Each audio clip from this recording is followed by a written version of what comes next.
माझं नाव कल्पना विनायक होते. मी आज द मा मिरासदार यांची निरोगिकता सादर करणार आहे, त्याच्यामध्ये रिक्रिएशन सादर करणार आहे. तर चला तर मग जाऊया भोकरवाडी गावात. भोकरवाडीचे रस्ते आणि म्हणजे फारच बिकट स्थिती होती त्यांची. चिखलानी, खासखळग्यानी अशी ती स्थिती होती. आणि म्हणजे आत्ताचे जे रस्ते आहेत पुण्याचे आपले, त्याच्यात आणि त्याच्यात काहीही फरक नव्हता. ठीक आहे. तर म्हणजे मी यासाठी आपल्या राजकीय नेत्यांची माफी मागेल, कारण राजकारणात पडून आपण का मरा नाही का. त्या काळी कसं आहे, रिक्षा म्हणजे ठाण्याची का पुण्याची असो, बस, ओला, उबेर हे काही नव्हतं ना. त्यावेळी कोणी कुबेर नव्हतंच होत. तर आयुष्य कशी सुरक्षित होती. आणि म्हणजे मल्टीपर्पज हॉस्पिटल्सही नव्हते, म्हणून साध्या दवाखान्यात जाऊन लोक अगदी जिवंत परत येत असत धडधाकट. तर आता आपण जाऊया इनामदारांच्या वाड्यात. तात्या इनामदार हे चिंताग्रस्त होऊन विचार करत होते. तसा विचारांचा आणि तात्याचा काही एक संबंध नाही म्हणा, पण तरी तो फारच चिंतेत होता. आणि त्याच्या विचारांचा त्याचा संबंध असता तर ही वेळ आलीच नसती ना. त्याची जी तिसरी बायको आहे ती 6व्या बाळंतपणाने म्हणजे प्रसूती वेदनेने त्रस्त होती. आता तिसरी बायको म्हणाल तुम्ही, तर मग बाकीच्या दोघी कुठे गेल्या? तर त्या या फोटो दोघी जणी. दादा जरा फोटोचा टाईप क्लोजअप घेता का? डोळे मिटले तरी दिसले पाहिजे. बघतायत त्या, अहो कासांवर लाईट येतोय, चमकतायत त्या, नीट घ्या ना. हा, तर त्या दोघी बघतायत. पण त्या दोघी आता या जगात नाहीये. तर ही तिसरी बायको. आता 6वं बाळंतपण म्हणजे त्यावेळी कसं आहे, टीव्ही, OTT हे काही नव्हतं ना. करमणुकीची साधनं घर बसल्या. तर हीच काय ती करमणूक म्हणा ना असो. तर ती प्रसूती वेदनेने खूप त्रस्त असल्यामुळे तो चिंताग्रस्त होता. आणि बाकीचं सगळं एडिटमध्ये कट झाल्यामुळे वेळ न दवडता इनामदाराने हाक मारली, माधू. माधू नावाच्या इसमानं ही हाक बहुधा आपल्याला नसावी म्हणून इग्नोर केलं. परत हाक मारली इनामदारानं जरा वरच्या स्वरात, माद्या. ही पण हाक काय आपल्याला नसावी असं म्हणून त्यांनी दुर्लक्ष करून तो त्याचं काम करत असला. इनामदाराला ती चूक लक्षात आली. मग त्याने परत एकदा हाक मारली, भाद्या, फडव्या. मग जी म्हणून माधू हजर. हे बघ, आत्ताच्या आत्ता तालुक्याला जायचं आणि एक बाई डॉक्टर घेऊन यायची. ताबडतोब रक्कड पैसा मिळेल. ते पैसा काय करायचा आपल्याला? अरे तुला नाही रे, इनामदाराला. इनामदार म्हणला की त्या बाईला, डॉक्टर बाईला भरपूर पैसा मिळेल रक्कड असं सांग. तर मग तो निघाला. आणि म्हणजे त्याने विचार केला, तालुक्याला नाही गेला तो. दादा जरा ह्याचा पायाचा गेला शॉर्ट घ्या करा. ओके, ठीक आहे. तर तो निघाला, पण तालुक्याला नाही. त्याने असा विचार केला की एवढ्या रात्रीचं, पावसाचं, वाटले डेंजर, कशाला जाऊया म्हणजे चिखलाने परबटत नाही का तालुक्याला. तर त्यापेक्षा आपण घरी जाऊया.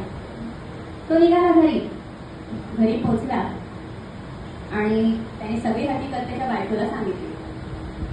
तर तो म्हणाला, इनामदार मला म्हटले माधू. तो लाडेने तिला बालेश्वर म्हणत असे. तर बालेश्वर म्हणली आ. परत माधू म्हणला, इनामदार म्हटलं माझ्या आ. बालेश्वरनं आ रिपीट केला, म्हणजे कट कॉपी पेस्ट. तर परत माधू म्हणाला, इनामदार म्हणाले माझ्या भडव्या. हा, आत्ता बोला मोर. मग म्हणजे इनामदाराने जे काय म्हटलं होतं त्याला निरोप सांगितलं होतं, तो त्याने सगळा वृत्तांत त्याला सांगितला, तिला सांगितलं बालेश्वर. तर बालेश्वर म्हणजे त्यात काही विशेष, जर भाजलेलं की बाळंत होतीच की. बरं, मग या गोष्टीचं म्हणजे माधूला फार कौतुक वाटलं बालेश्वरचं. आणि बालेश्वरने पण त्याचं ऑफलाईन कौतुक घेतलं. म्हणजे त्याला खोकला झालाय या कारणाने त्याने जाऊ नये असं सांगितलं. माधूला ते पटलं. त्याऐवजी त्याचा उडाणटप्पू जो मेवणा होता तो रंगा नावाचा, त्याच्या बहिणीचा भाऊ, तो इथंच पडीत असतो की त्यालाच का पाठवू नये. तर माधूलाही पटलं ते, कारण माधूच्या नोकरीवरच तो अवलंबून होता. त्याची भाजी भाकरी ते काय टळाट्या करायचा तो. आणि मग तो जेवण करून शांत चित्ताने त्याने परत तिला निरोप रिपीट केला आणि झोपी गेला. मग नंतर मी बालेश्वर रंगाची वाट बघत बसली. तर फार ती डायलॉग दिसायला स्टेजला आली होती. आणि म्हणजे तोपर्यंत हा रंगा जो आहे त्याचा उडाणटप्पूपणा जो आहे तो त्याच्याशी एकदम प्रामाणिक राहिला होता. म्हणजे सगळी कामं उरकून त्याच्या कॅरेक्टरशी प्रामाणिक राहून, म्हणजे पत्ते पिसून चकाट्या पिटून गावावर बातम्या घेऊन सगळं गप्पा मारून तो हा सीन संपता एंटर झाला. आणि ही बालेश्वर त्याची वाटच बघत होती. तेवढ्या रंगाने एंट्री घेतली आणि रंगा तोपर्यंत गाढ झोपी लावून होता, प्रेम झाला होता. तर मग बालेश्वर म्हणाली, रंगा एक काम आहे, माधूला इनामदाराने सांगितलं. तर त्याची जर नोकरी टिकली तरच तुझं निभावणार आहे. तर रंगा म्हणाला ठीक आहे. मग तिने तो कसा बसा रडत खडत म्हणजे अडखत अगदी झोपायच्या स्टेजला आली होती ती कसा बसा कर्मकांड समजून अडखळत वगैरे निरोप सांगितला. आणि म्हणाली की खरं माधुरी निरोप द्यायचा, पण माधुरी दिला काय आणि तू दिला काय, साधनं बदलली तरी मूळ तत्वात काही फरक पडत नाही. माधू आणि तू फक्त साधन आहे. तर ह्या गोष्टीमुळे ती त्याला फारच आध्यात्मिक आणि थोर वाटली. आणि या थोरपणाच्या तत्वज्ञानामुळे त्याचे डोळे फार जड झाले. आणि म्हणजे तिलाही झोप येत होती. आणि कर्मकांड म्हणून तिने अगदी निरोप संथ आवाजात अस्पष्ट आवाजात त्याला सांगितलं आणि आमे करून झोपी गेली. तोही तिथून निघाला. सीन 3, रात्र, देऊळ, पाऊस, रिमझिम, धो धो, बदा बदा, ती मुसळधार. जाऊ दे ना, कालच मी पुस्तक रिटर्न केले लायब्ररीला, जे असेल ते असेल, थोडंच मला फॉली घ्यायचं आहे. तर रंगा येऊन तिथे मारुतीच्या देवळापाशी झोपला. दादा एक हे घ्या, त्याचा शॉर्ट घ्या, मिड शॉर्ट घ्या, दिसला पाहिजे झोपलेला. हा. तर माधू झोपला, म्हणजे रंगा झोपला आणि माधू इनामदाराच्या घरातून निघाला. तो तळत त्याच्या घरी आला आणि रंगा सुद्धा माधूच्या घरातून मारुतीच्या देवळापाशी आला. आणि पडला विचार करू लागला, माधू काय लघुलग निघाला नाही, गेला नाही तालुक्याला, म्हणजेच निरोप काय अर्जंट महत्वाचा नसावा. तर आपण उद्देशाला जाऊया. आणि काय निरोप दिला त्या माधूच्या बायकोनं, कुठल्या तरी तालुक्याला म्हणजे बाईला निरोप द्यायचा आणि तिला आणायची, रक्कड पैसा मिळेल म्हणून सांगायचं. आता या निरोपातली बाई तेवढी राहिली आणि डॉक्टर डिलीट झाली. तर असं. आणि मग दुसऱ्या दिवशी म्हणजे हा उठला, एवढंसं त्याचं मेमरी कार्ड 40-50 MB चालणार, किती लक्षात राहणार, त्याच्या तो गाढ झोपी गेला. ऑलमोस्ट त्याचं मेमरी कार्ड करप्ट झालेलं. म्हणजे दुसऱ्या दिवशी उठून तो तडक निघाला. काही लक्षात नव्हतं तरी निघाला आपला, म्हणजे वाट तुरवत रस्त्याने चिखलात खास खात आणि जांभूळवाडीत येऊन पोचला आणि तिथं थबकले त्याचे पाय, कारण विडीचा धूर त्याच्या नाकात तोंडात शिरला. तो मस्तपैकी म्हणला की हे, आणि म्हणजे त्याला असे लोक दिसते विडी ओढताना. ठीक आहे दादा, इथे एक ड्रोन घ्या, शॉर्ट घ्या, विडी ओढताना दिसते पाहिजे. हा. तर हे सगळं म्हणजे त्याला वाटलं की ह्यांना पुढे म्हणजे आपण जाऊन ह्यांना डावलं ते काही खरं नाहीये, चांगलं नाही दिसणार.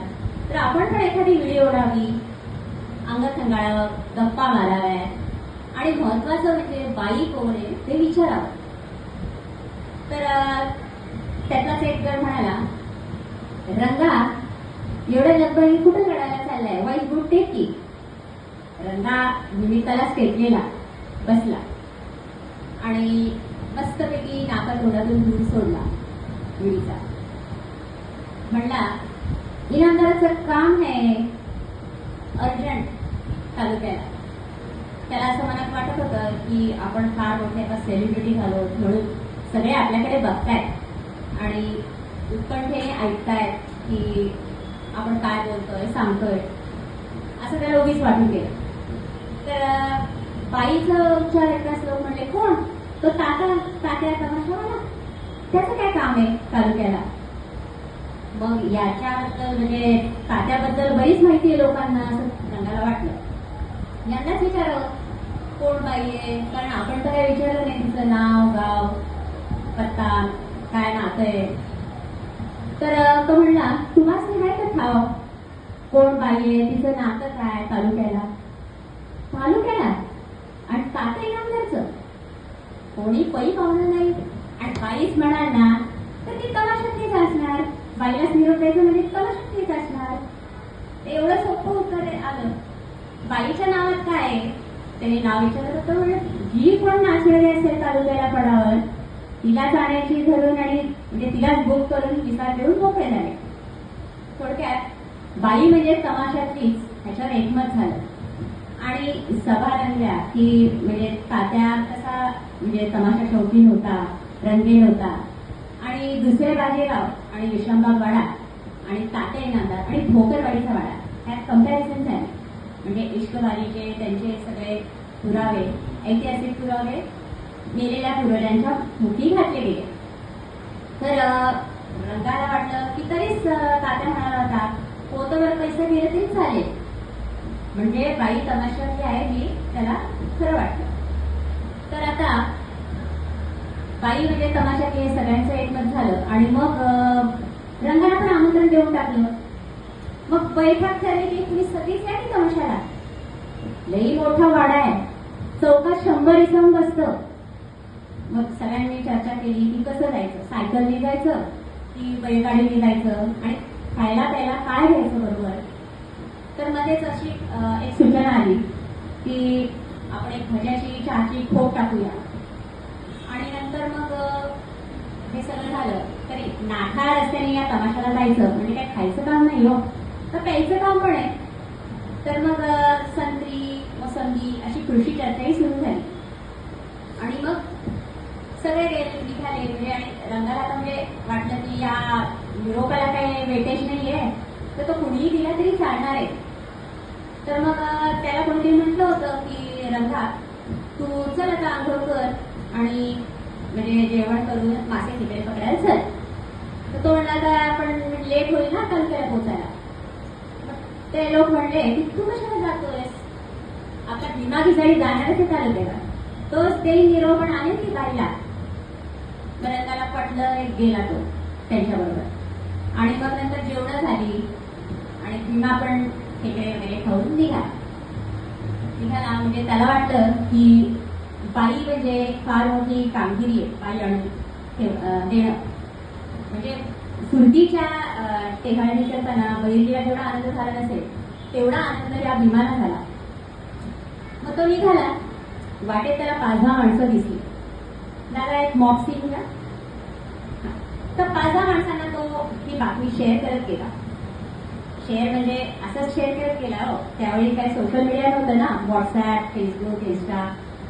तर त्यांनी शेअर केलं. आणि आजकाल बघा मिरासदारांच्या कथेचे लोकही बदलले. लोक बसतात पारावर पण ते गप्पा मारायला नाही, तर प्रत्येक जण फोनवर दुसऱ्याच कोणत्याही व्यक्तीशी बोलत असतो. तर असं हे सगळं झालं. आणि मग तो निघाला पुढे. तोपर्यंत रात्र झाली होती, जेवणाची वेळ झाली होती. तो शंकर खिसाडी म्हणजे त्याचा मेवणा त्याच्याकडे निघाला. तर तेवढ्यात तो पोहोचला आणि शंकर म्हणला, काय भीमा एवढ्या रातच्याला काय काम काढलं. तर भीमा म्हणाला, अर्जंट आणि सिक्रेट काम आहे. तर शंकर म्हणाला, कवा लागलं. तो म्हणला, दुपारीच लागलं, ताप आलं म्हणून लेट झाला. आता या वाक्यातला विरोधाभास कळायला त्याचं काळ काय म्हणजे 40-50 ऑलमोस्ट करत झालेलं त्याचं मेमरी कार्ड, त्याचा एवढूसा ऐकू त्याच्या समजण्यात पलीकडचं होतं. त्यांनी जस्ट नोंदी हलवली आणि म्हणाला, पण काम आहे काय. तर भीमा म्हणाला, बाई पाहिजे. अरे मला नाही, तात्या इनामदारला. पण मग पैशाचं काय. तर मग त्याने सगळी कॅसेट ऐकवली की रंगा म्हणजे बैलगाड्या, बैठक, तमाशाचं ट्रेन म्हणजे तातडी रंगाचं, भज्या पिठाची टोप हो हे सगळं सांगितलं. मग पैशाचं पण सांगितलं हे विचारल्यामुळं की 11चं नेहरू शाखाचं 11चं बंडल आणि 10चं एक बंडल काढूनच ठेवले बाजूला. खरं म्हणलं तर शंकर हा फार तमाशी प्रेमी होता, पण पैशा अभावी त्याचं बरेच दिवस काही काम नव्हतं झालं. तर तो म्हणला, झालं गड्या काम तुझं, आता उद्याच्याला अंबुजा नष्टीकडीचा फळ लागलाय, 2-3 दिवस राहणार आहे, तेव्हा आपण तिला सुपारी देऊया असं म्हणला. आणि तू आता बस निवांत झोप, उद्या सकाळी जाऊया. सकाळी म्हणजे सगळं काम उरकून जाऊया. तर दुसऱ्या दिवशी सकाळी शंकरला खूप गिऱ्हाईक लागलं त्याच्या कामातलं आणि सगळं ओरखता करता रात्र झाली आणि मग ते गेले तमाशा थिएटरला. जरा खेळायला अवकाश होता म्हणून ते दोघं अंबुजाच्या पाल्यात गेले आणि तिला म्हणाले, सुपारी है. सुपारी हा शब्द ऐकताच अंबुजांचा चेहरा एकदम खुलला. एकदम मधाळ नजरेने तिने पाहिलं आणि गरमागरम चहा चालून ठेवला पुढे. इतक्या मधाळ नजरेने पाहिलं ती जणू काही 7 जन्माची ओळख. तर मग कुणाची सुपारी, कुठं बैठक आहे हे विचारल्यावर इनामदाराचं नाव ऐकताच अंबुजांचा चेहरा आंबट झाला. ती म्हणाली, तो लय चिकट आहे, गेल्या टायमाला फक्त 100 रुपये दिले होते त्याने. यावर भीमा म्हणाला, आता ताते यांच्यामध्ये अमूलाग्र बदल झालाय, नुकतेच विनोबा भावे येऊन गेले ना, त्यांनी दाम पण खूप ठेवलाय कलाकारांना आणि म्हणजे समस्त जांभूळवाडी भोकरवाडीला हजेरी लावणार आहे. शंकरनं खाडकर 10च्या एका बंडची 2 बंड केली आणि कसं म्हणजे तळालाही सांगितले दवंडी पिटायला. तळा म्हणजे त्यावेळेचा व्हॉट्सअपवर प्रत्येक ह्याला अनाउन्समेंट करायचा, बोबलून दिंडी पिटायचा. तर तळाला पण सांगितलंय असं हे सगळं तिला सांगितलं. मग ती ठीक आहे म्हणाली आणि मसाला पट्टी दिली दोघांना आणि विकेट खुर्ची टाकून तमाशा बघायला सांगितलं. ते दोघे बसले आणि सगळं तमाशा वगैरे झाल्यावर दोघे निघाले वाटेला आणि मग म्हणजे इतक्या आनंदात होते जणू काय गड जिंकलाय त्यांनी. दोघे निघाले आणि अंबुजांचा अजून एक खेळ बाकी होता, तो उलटून ती निघणार होती. तर हे करता सगळं होता करता गाड्या वगैरे पकडता अजून 2 दिवस गेले सामान आवरता आणि मग त्यावेळी कसं कॅलेंडर होती पण बघायची पद्धत नव्हती आणि सवयी नव्हती. मग हे सगळं निरोप पोचता करता किती दिवस गेले ह्याचा हिशोब नाही आणि म्हणजे कितवा सीन आहे तेही काही म्हणजे नोंद नाहीये त्याची.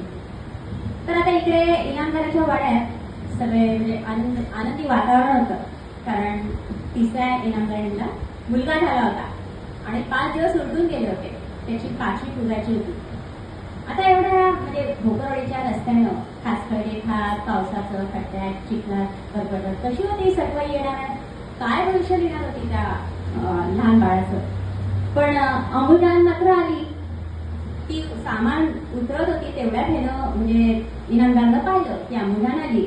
म्हणला, हा ही आली, आता बरं झालं, होऊन जाऊ दे बैठक. एव्हा ना तो विसरला होता की त्याने कोणाला काय निरोप दिलाय, हे सगळं तो विसरून गेला होता. तिने अंबुजाने सामान सुमान उतरून सगळं खाली ठेवलं आणि ऐक म्हणून पटकन खालीच बसली.